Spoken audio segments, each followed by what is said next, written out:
I'm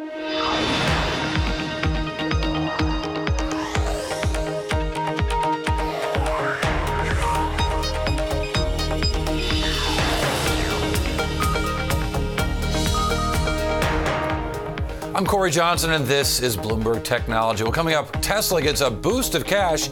Shares on the rise after the Chinese internet giant Tencent buys a stake in Tesla. Plus, Intel weighs into the future of Moore's Law. It's not dead. The chip maker says it's going to maintain its edge in competition with Moore's Law. And Uber in the spotlight again, this time by their own choice. The company out with its first diversity report. Shocker, there seems to be a deficit. First, to our lead. A cash boost for Tesla. Tencent buys a 5% stake in the company, valued at $1.8 billion. It's part of a round of investment that the company already announced, and they're going to raise some debt and sell some stock. But could there be a partnership in the future? The statement of Bloomberg, the Chinese internet giant, said, quote, Tencent and Tesla have no detailed cooperation plan at the moment and may have some consideration in the future depending on how the ties develop. Tesla stock recovered from earlier losses in the news, up about 3%. Joining me from San Francisco, Kevin Carter. He's the founder of EMQQ, an emerging markets ETF. Tencent about 8% of that ETF. And in New York, Bloomberg technology reporter Selena Wang. Selena, let me start with you, and I'm going to ask Kevin the same question. So, Kevin, you can practice. Because the question is, what the heck is Tencent thinking? What do they want out of only a 5% stake, but a big stake? Tencent has a process where they look for the best, highest, fastest growing companies, and they make an investment in it. They have a far-ranging portfolio. They've invested in Didi, invested in Lyft, a bunch of map AI technology companies. They're really charting their plan to take ownership of this world of connected electric vehicles in the future. And they're not the only players in China. Baidu's been investing heavily here. So has Alibaba. They've recently struck a partnership with one of China's biggest auto manufacturers. They're slated to come out with a connected car in the near future. So it doesn't come at all that much of a surprise. Again, the idea here is that these are financial investments, maybe not necessarily partnership, but maybe a stake at the place at the table. I think it's unclear at this point. I mean, partnerships are definitely, sources are telling me they would not be surprised if there were partnerships. I mean, you could easily see WeChat integrations into the connected car. I mean, WeChat is great for Tesla to have their feet in. I mean, they have about 900 million users. Because we really want people texting more while they're driving. Let me ask you, Kevin, the same question. So Tencent has about $18 billion U.S. On the balance sheet. So a $2 billion investment, it matters. It's a small percentage of that, but still it is a legitimate investment here. What do you think they want out of this? Well, I think, first of all, Tencent has made dozens, in fact, close to 150 investments in both private and public companies of all different types, but all internet related. And this one marks one of several investments they've made into the automotive space. And I think that we see this all over the news here. I mean, there's a number of major players in related industries, whether it's Tesla, whether it's the Ubers and Lyfts of the world, the Didis. There's a change going on in the way that people and products are moved around, and it's in its very, very earliest stages, and no one's really quite sure how it's going to play out. Are the automakers going to be the players? Are the manufacturers like Tesla going to be the players? And I think, as was said, I think they just want to have a seat at the table, and maybe not in the boardroom, but at least they have a toe in the water position to see how things play out. So then it also helps them get cash out of China, right? I mean, we know that individuals have done all kinds of things with real estate, Canadian real estate. There's a whole other story, but a lot of money fleeing China on an individual level. This lets the company have investments outside of China, so not as necessarily tied to the Chinese economy, and able to participate somewhere else in all these, as he mentioned, over 100 investments. Definitely. All of China's biggest companies, they all want to have a seat at the table, as Kevin said. They also want to get more capital abroad. It's unclear what the process is going to be like for Tencent here, but we're seeing, as we speak, Ant Financial is having some troubles with MoneyGram. Some Euronet, which is also making a bid, is saying that it's going to have some issues with the CFIUS approval process. But yes, as you said, this is a big deal for Chinese companies, and it's a really great way for Tencent to have their stake in a very big, fast-growing U.S. company. And Kevin, to you on Tencent, I mean, I think, we forget that, or maybe some of us forget, that China is the largest car market in the world, bar none. Do you think that Tencent is part of your, when you do the work on this company, do you look at this as a business that should be in automotive in different ways? Well, they are already invested in the automobile business in other ways. They own a stake in Auto Home, which is sort of an auto trader. They're recently invested in Yintai, which is the leading auto finance company. But I think that one of the parts of the story here that's important is, while China is the largest car market in terms of new sales right now, its per capita number of cars is still quite low versus the United States in particular. But this number of cars they have become a problem. I mean, in many of the major cities, there's restrictions on which days you can drive depending on your license plate number. We've all seen the stories of the days and weeks long traffic jams in certain parts of China. So I think more than any country, to the extent that the autonomous vehicle takes some of the traffic off of the road and cars off the road, I mean, I think it makes a lot of sense for China as a country to be embracing autonomous vehicles, which I think is a lot of what this investment's about. Fascinating stuff. And I want to change topics just a little bit, Selena, because you had a great story today. It was interesting about Amazon. And the focus that Amazon's got on the Middle East with a pretty big acquisition, we think. Yeah, definitely. It was a pretty large acquisition. We don't know exactly what the amount was. They had at one point been in talks for something like $650 million, but we think it's probably closer to $1 billion this time. This is a big deal for Amazon. Even for Amazon, that's a lot of money, $1 billion. Exactly. I mean, they see the Middle East as an emerging, growing market. This gets them a company with huge brand presence. It's one of the biggest e-commerce companies in the Middle East. Or Souk.com. Yeah, Souk.com. And it's a great way for Amazon to get an entry point there. And I think when they were thinking of the build versus buy question, in this case, it made a lot of sense to purchase the company. Really, because it's not really Amazon's style. Amazon certainly has done lots of little acquisitions, but buying a company that's in an adjacent business and making it their own, it's just not the Amazon way. Exactly. But in this instance, if you look at what Souk has already built, they have this courier system, a pickup drop-off system. That logistics infrastructure is probably pretty difficult to recreate in the Middle East, and Amazon's probably looking at this deal and thinking this makes a lot of sense. And I'm sure that they will probably evaluate other opportunities in other markets that they have no footprint in, and they might come up to that same conclusion. Selena Wang, thank you very much. We appreciate it. Bloomberg Tech reporter Selena Wang, and Kevin Carter, of course, the founder of EMQQ. Let's get a bigger picture of the markets after the Dow snapping an 8-day losing streak. Bloomberg News stocks reporter Abigail Doolittle joins us right now. Abigail, Tuesday trading, was this a resumed Trump rally with the EPA news today? Great question there, Corey. Irrespective of what was behind it, it was certainly a bullish day for stocks. The major averages actually opened slightly down, and they were trading in mixed fashion, and then they shot higher. And Corey, I think that what was behind this was actually the 10-year yield starting to climb higher. This set off a rally in the banks led. But it wasn't all about technology that caused the best rally for the major averages here in the U.S. since March 1st. We also had some of the tech and internet stocks trading sharply higher, really helping out the S&P 500 and the NASDAQ in particular, including Apple, Facebook, and Amazon. Apple and Facebook, in fact, closed at new record highs. And Apple, get this, Stephen Molvanich over UBS, he thinks that Apple could be a $200 stock over the next 2 to 3 years, especially if they really focus on innovation along with accelerating buybacks. But the question here is, Corey, Apple from a technical perspective has looked pretty stretched. Caroline and I have looked at this in the past. But we have a great chart that suggests that perhaps more bullish trading could be ahead for Apple. This is BTV7224. Very colorful. It's using a new indicator within the Bloomberg called the Chameleon indicator that blends all sorts of technical indicators but simplifies it by showing bullish trading action in green, bearish in red, and then when there's uncertainty, we see yellow and pink. Outside of that boxed-in area back in 2012, this indicator has been pretty solid on Apple, and right now it's all green, suggesting that perhaps these gains, these record gains for Apple, may just continue and in turn help the major averages, Corey.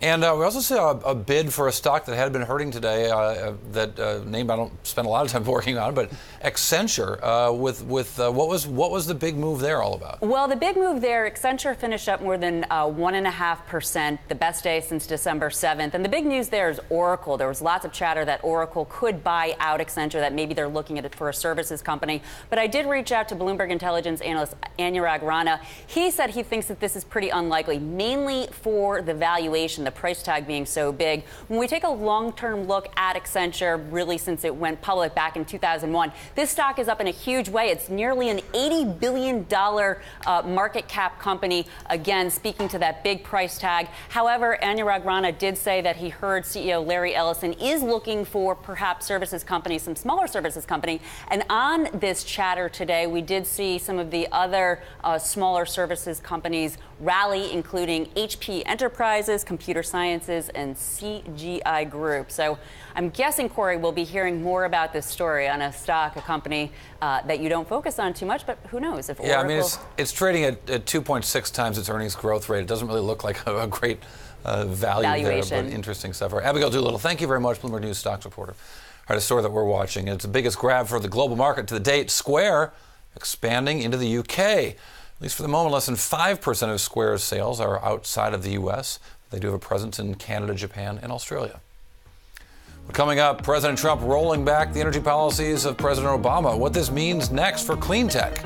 And a reminder that all episodes of Bloomberg Technology live streamed on the Twitter. Check us out at Bloomberg Tech TV. Weekdays 5 o'clock on the East Coast, 2 o'clock on the West Coast. This is Bloomberg.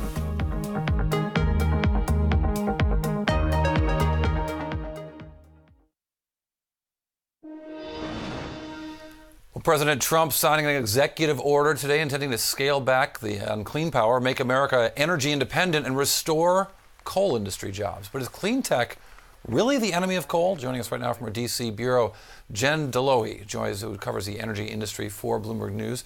Jen, we just talked on Bloomberg Radio a little while ago, but I'll ask you some of the same questions. I think it matters. America doesn't import any coal, so does encouraging coal make America less energy independent or more energy independent or have any impact whatsoever?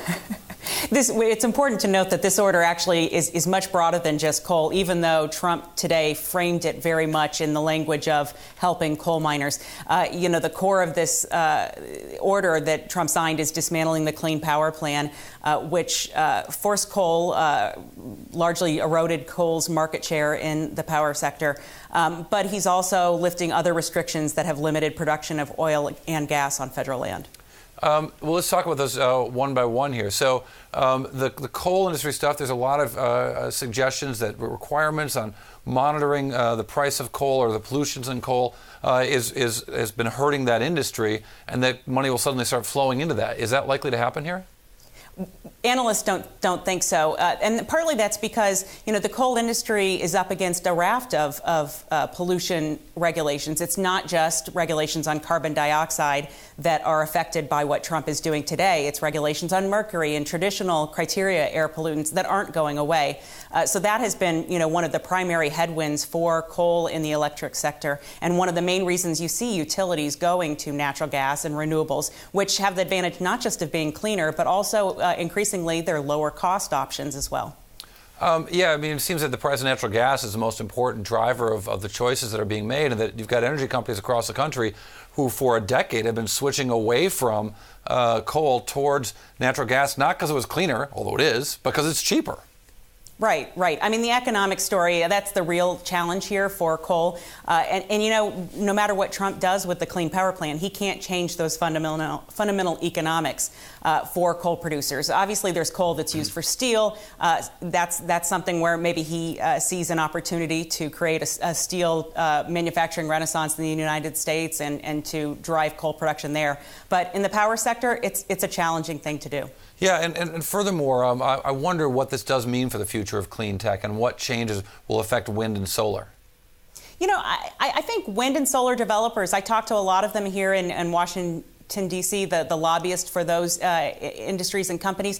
They think that they tick a lot of the president's boxes. I mean, they offer jobs, they offer domestic energy security and independence. So they're really telling that story to the Trump administration and, just not pitching themselves as climate leaders so much as part of his economic success story. And that seems to be pretty salient with the administration right now. Yeah, and it also seems to me that not unlike manufacturing, with coal, the jobs that would come back if there was more mining to be done would be more automated, more use of machinery, less use of human beings, so that these are not as many jobs that come back, even if the same amount of productivity would be happening.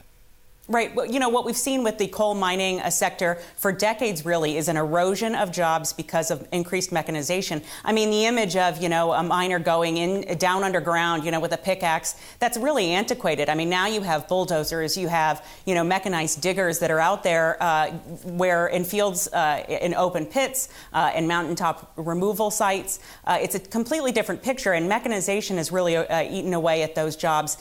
Even with the Clean Power Plan gone, those jobs aren't necessarily coming back. At least he didn't bring back lead paint and DDT, so we got that for us. All right, Bloomberg's Jen Delohy, thank you very much. All right, Steelhead, are you psyched to share your browser history? Just a little bit? The U.S. Congress is set to vote on broadband privacy rules. Why your web history could be at risk. Next. And a feature we'd like to bring to your attention, our interactive TV function. You can find a TV Go on the Bloomberg. Watch us live, plus see previous interviews or any of the stocks or Bloomberg functions we're talking about. Check it out, TV Go. This is Bloomberg.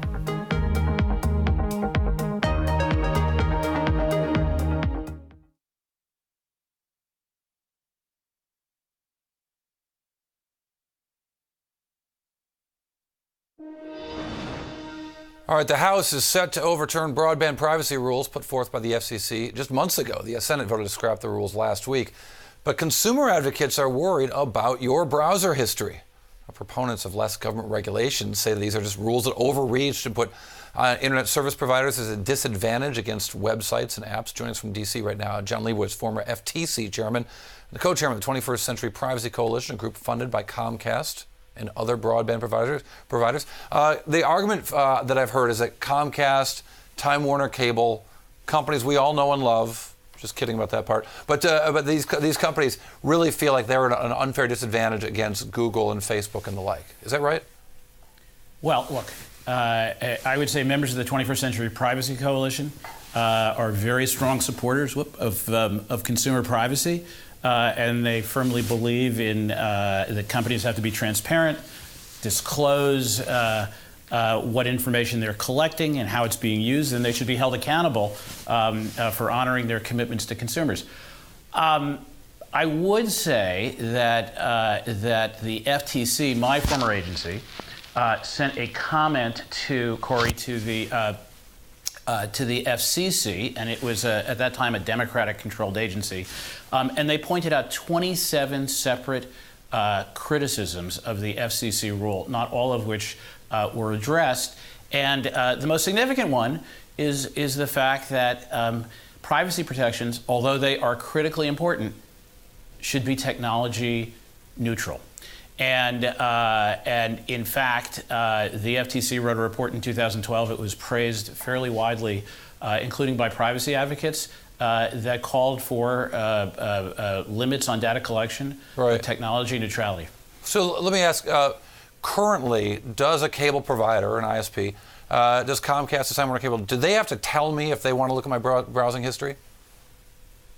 Do they have to tell you? No, but they've all made commitments. First of all, they don't look at browsing history right now, but they've all made commitments that they will not sell that data, certainly in a personal sense. And if they don't honor those commitments, they're in violation of the law. They're 47 state AGs. Well, I'm not talking about selling it. I'm talking about using it for themselves, using it for whatever purposes they might want to use it. For internal use, sure. For billing purposes, for law enforcement purposes, they might actually find some interesting patterns and things about the information they collect and use that to benefit consumers, right? I mean, that's sort of what edge providers like Google and Facebook do. And so the edge providers, however, it's my understanding, have to notify the person that you're using. Now, someone might just click on accepting the terms on Facebook or Google, and one can argue whether that's truly a notification or whether someone really understands what they're participating at that point. But is that sort of the heart of it, that the rules are different for an Apple, for a Google, for a Facebook than they are for a Comcast or Verizon? Well, the rules certainly would be different if the FCC proposal stays in place, and we think the FCC proposal is pretty fundamentally flawed. It's interesting, too, because we do see companies like AT&T moving forward this Dish business and thinking more about being a content provider. We look at everything that's happening where suddenly Verizon is both AOL and Yahoo as well as being the ISP. So they really do want to go much more head-to-head with Google and Facebook. Well, I mean, I think what you might see going forward, and I think particularly if this rule is modified or overturned, is competition for privacy, which would be a good thing for consumers, and more innovation, which is also a good thing for Americans. So, well, that is the hope. To say that this rule that removes some privacy protections gives more competition for privacy, I would argue that no one's pushing to get more privacy. The push here is to get less privacy. Well, but I would say it's not entirely certain. I think if you place restrictions on an ISP or a broadband provider, and they result in higher prices or less innovation, I just don't think consumers are necessarily benefited from it. And of course, the FCC still has the authority to bring privacy cases, as it has done over the last several years under the previous administration. I hope they'll continue to do that where it's appropriate. But again, this is about taking away privacy, not adding more for the ISPs. Well, I think it's about more than taking away privacy. I think it's about taking away privacy and something else. Yes, I would agree. Well, so I think we're in agreement there. I think it's about replacing or undoing what we think is a flawed privacy proposal that was passed on a partisan vote at the FTC. Our approach was generally try to have bipartisan rulemakings and decisions. They're more enduring, and the FCC has the ability, if it wants to go back and write a new privacy proposal, it could do that. And so I think we're not quite certain what the future would hold. But there's a reasonable chance that the future will be more promising for consumers. But I certainly see your question. There's no doubt about that. John Leibowitz, I really appreciate your time. Former FTC Chairman John Leibowitz, thank you. All right, coming up, Intel's Executive Vice President of Manufacturing Operations, Stacy Smith. We're going to dig into what's next for this $300 billion chip master. And if you like Bloomberg News, check us out on the radio. You can hear Bloomberg Radio app, Bloomberg.com. The U.S. on Sirius XM station 119. This is Bloomberg. I'm Elisa Parenti, and you're watching Bloomberg Technology. Let's begin with a check of your first word news. The UK is standing by its statement that now isn't the time for a Scottish referendum. May says the focus for now is on the Brexit, which officially begins tomorrow. Defiant Scottish lawmakers voted today on a new referendum on independence to be held within the next 2 years. Germany wants a hard commitment from the UK that it will not look to renege on its EU bill during the crucial 2-year negotiating period to exit the bloc. The UK is the union's second biggest net payer. The divorce bill could be as high as $65 billion. The wife of French presidential candidate François Fillon is facing preliminary charges over parliamentary jobs investigators suspect she never performed. The Fillons have denied wrongdoing. His poll numbers have plunged since the scandal broke. Fillon's also charged with misusing funds. South Africa's finance minister, Pravin Gordhan, is back in the country today after being abruptly ordered to leave a trade promotion trip to Britain and the U.S. President Jacob Zuma is believed to have mentioned firing him. Gordhan today said he, quote, hasn't resigned. The UN says 3 African nations, South Sudan, Somalia, and Nigeria, are on the brink of famine. Officials say 16 million people are at risk. It is the largest humanitarian crisis in 70 years. Global news 24 hours a day, powered by more than 2,600 journalists and analysts in more than 120 countries. I'm Elisa Parenti. This is Bloomberg. It's just after 5:30 p.m. Tuesday here in New York, already 8:30 Wednesday morning in Sydney. I'm joined by Bloomberg's Paul Allen with a look at the markets. Paul, good morning to you. Good morning, Elisa. Well, a very positive lead-in from the US shaping up to be a positive day around the Asia-Pacific today. New Zealand currently trading for 30 minutes and looking good, up 0.25%. We're seeing some strength in Nikkei futures as well, and ASX futures also pointing up 0.25%. Plenty to watch on the markets locally, particularly the retailer Myer. Today, the mystery buyer of a 10% stake in the department store chain must be revealed according to law. We saw Myer shares pop by about 18% on Monday before pulling back a little on Tuesday. Also, the state of Queensland will be mopping up after Category 4 Cyclone Debbie. 20% of all coal output from the Bowen Basin has been halted. That basin in Queensland is the world's largest coal-producing region. Elsewhere, keep an eye on Toshiba holding a board meeting today on the Westinghouse bankruptcy, and China Construction Bank will announce earnings as well. I'm Paul Allen in Sydney. More from Bloomberg Technology next.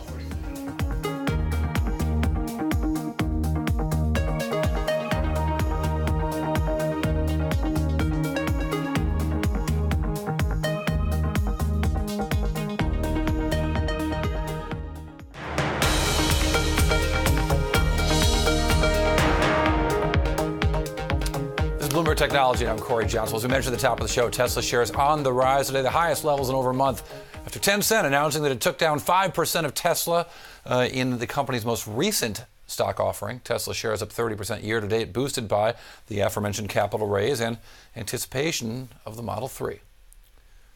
Moore's Law is still on track, according to who else? Intel. The company says that its rivals have not closed the gap on manufacturing leadership. The world's largest semiconductor maker is taking aim at TSMC, Taiwan Semiconductor, and Samsung's abilities in a $300 billion market.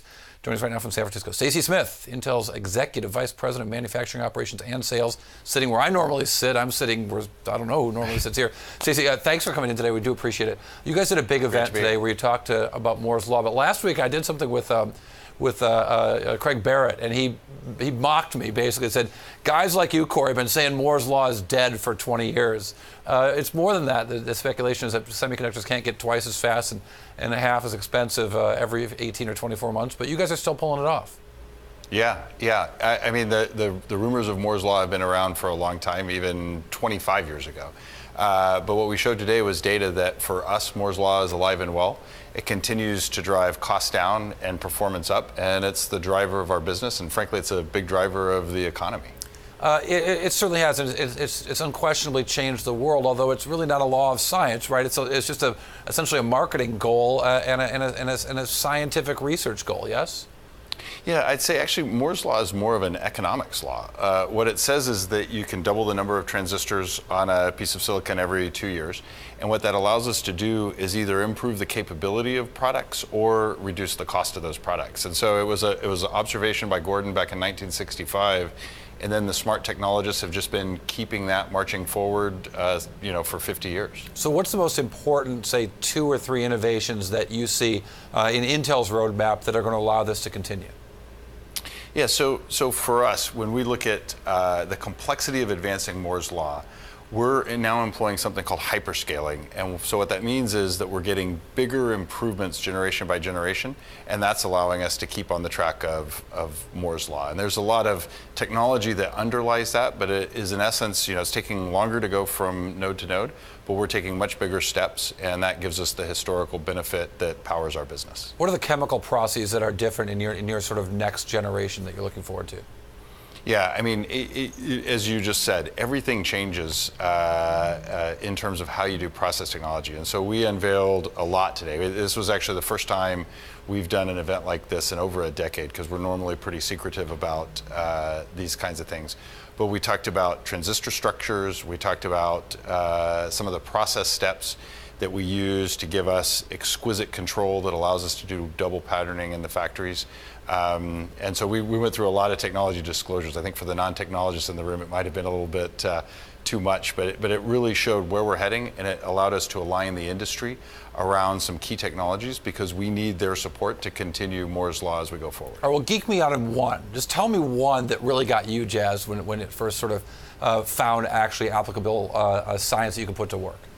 Yeah, so one of the key things that we talked about today is something where it's a multi-die interconnect bridge, and so EMIB, is what we call it for short, which is a very catchy name. And what this allows us to do, it gives us a very high-speed interconnect so that we can take products from different process technologies or even products from different companies, put them together into one package, and create entirely new classes of products. And that's on a singular chip? Is that a singular chip?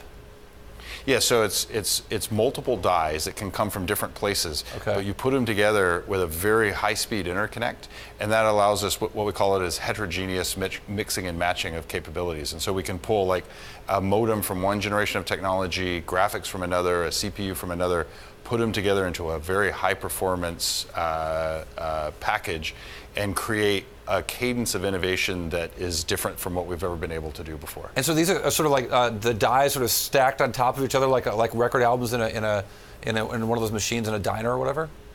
In this case, they'll actually be next to each other. Yeah. So you do very small die, you put them next to each other with this very fast speed interconnect. It's really wild stuff. It's sort of amazing because one does understand why it's hard to believe that it can continue to get so much faster and that this law can continue to perform itself. But it's a great challenge that Intel seems to meet every few years.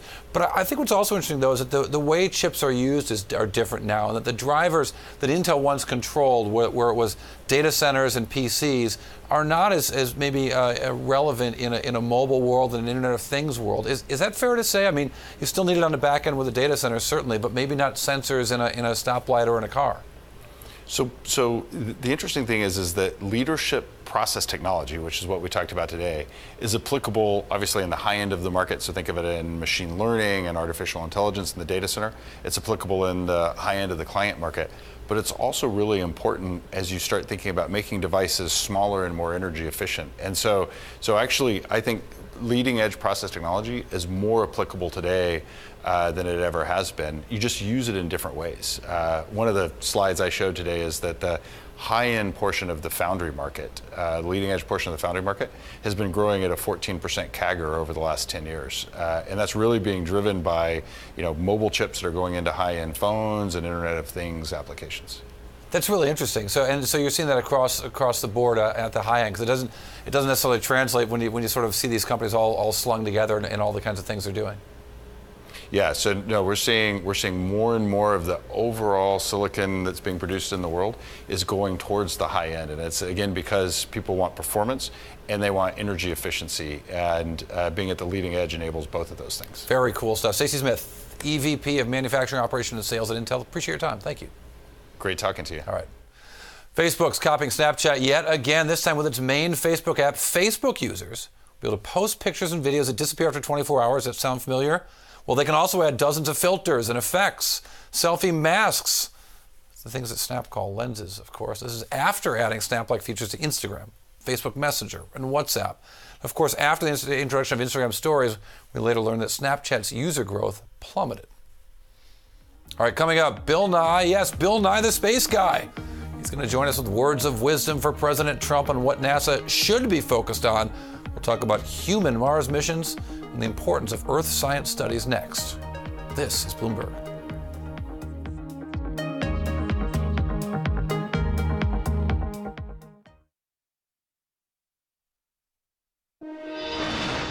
Another edition of Out of This World. Former science guy turned Planetary Society CEO Bill Nye has some free advice for President Trump. His nonpartisan space interest group has issued 5 recommendations for the new administration as it takes the reins of NASA. Some we know Trump intends to leave in place, like the goal of a manned mission to Mars.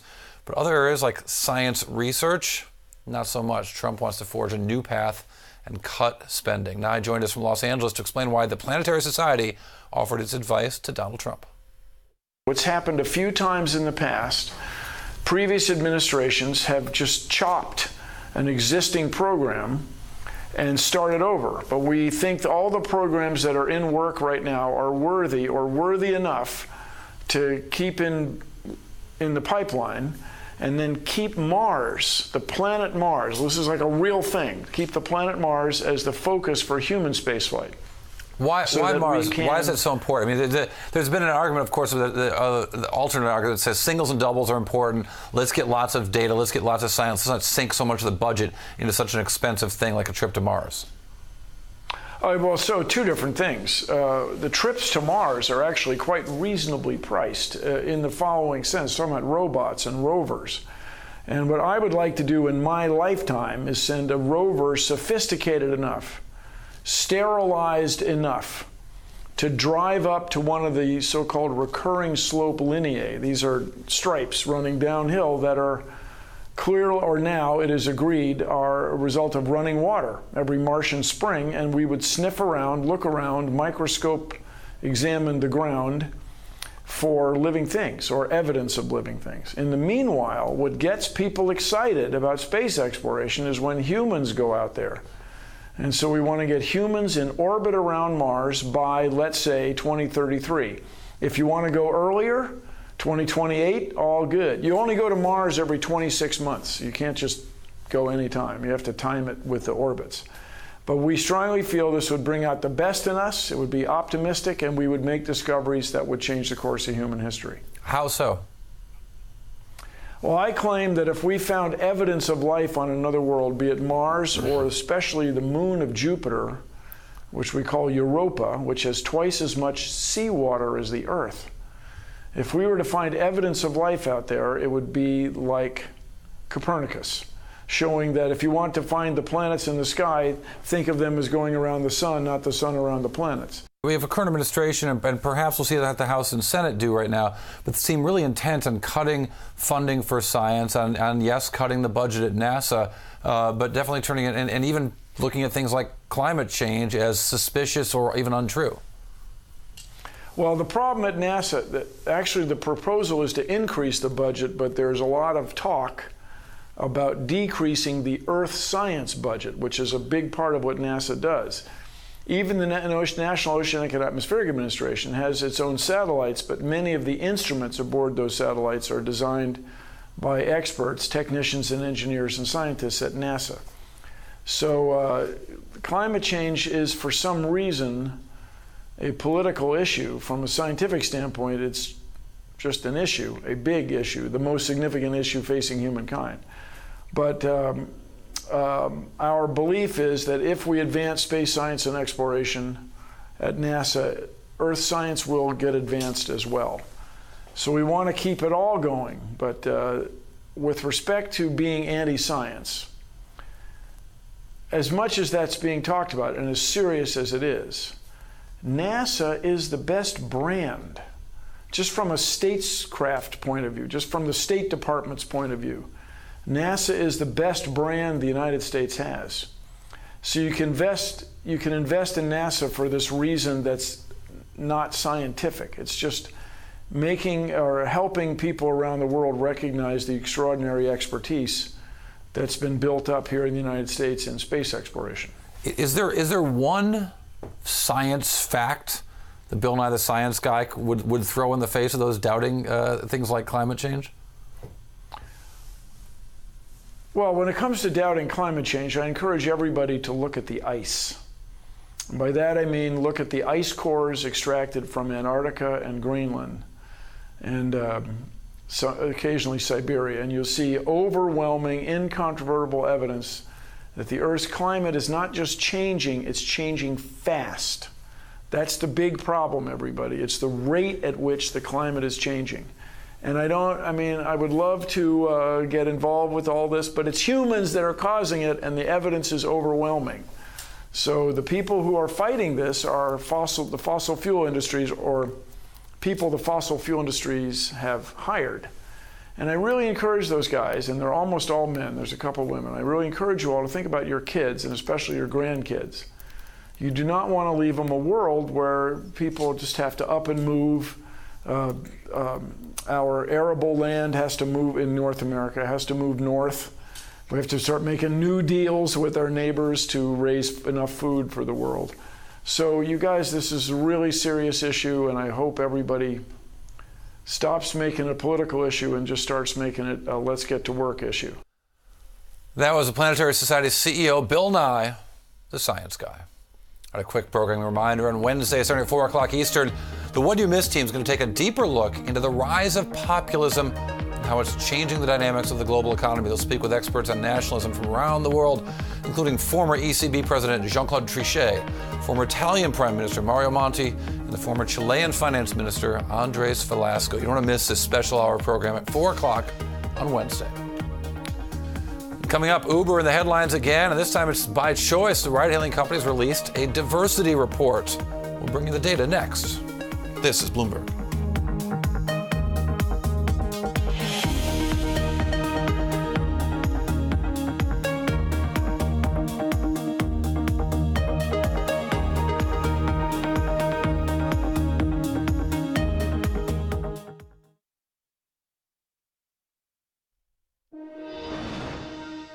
In the spotlight again, Uber. The ride-sharing company says it'll pull out of Denmark by April 18th. Uber's blaming a new taxi law with requirements like a mandatory meter and seat sensors. Uber has more than 2,000 drivers in Denmark and 300,000 users on its app. The company says they were going to provide dedicated resources, I should say, to assist drivers through the shutdown and the exit of Denmark. Are staying with Uber after weeks of scandal. The company releasing a report on Tuesday dealing with the gender breakdown and racial makeup of its employees. Data shows the ride-hailing company trails the industry in terms of women in leadership roles or technical roles.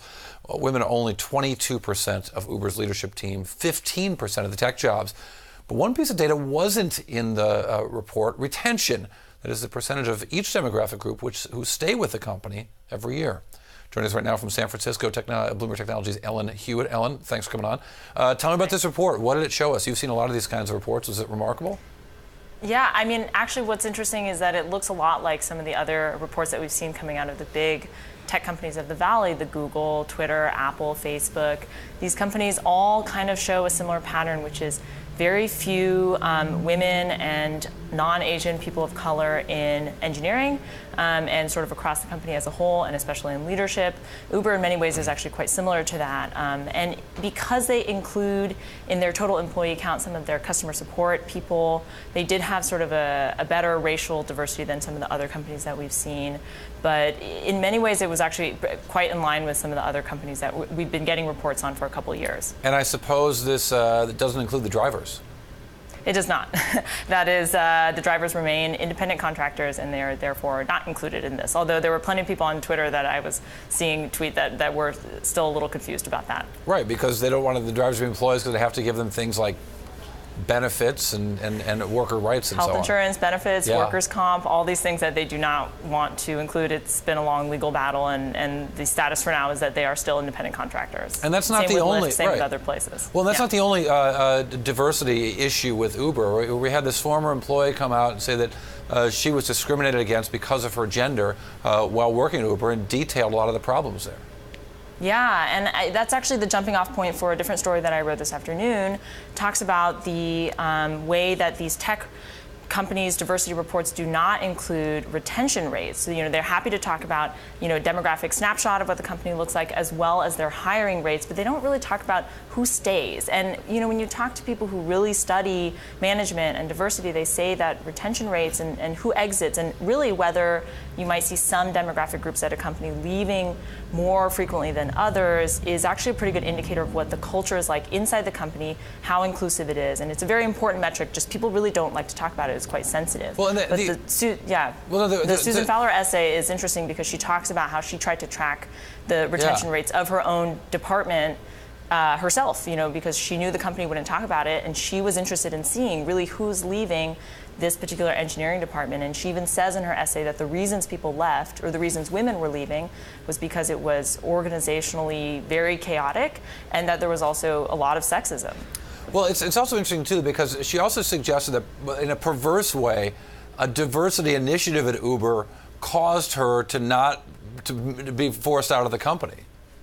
Yeah, it's interesting. What she says in her essay is that she applied for transfer within teams and that it was blocked, and that she didn't really get good answers from HR on why that happened, and that she says she found out later, and she overheard her manager boasting about how he was able to keep women on his team. This was an engineering team. How he was able to keep them on even when other managers were losing them, and that we don't know that it was an official policy within Uber that managers were being graded on their retention rates, but it seemed to me to make it pretty clear that at least within the company, people are paying attention to who is able to keep women in engineering, who is able to keep certain demographic groups within their teams. And also, I think it's important for Uber, probably they track, who stays at the company as a whole. And of course, Susan Fowler left in December. So. And it almost suggests, maybe, and they won't tell us, so we can't give them credit for it, that they were maybe at some level trying to do the right thing, or trying to be more diverse, I should say. And yet the way they did it ended up handcuffing them and trying to get the result they were after. Yeah, I mean, I think every company is paying attention to this.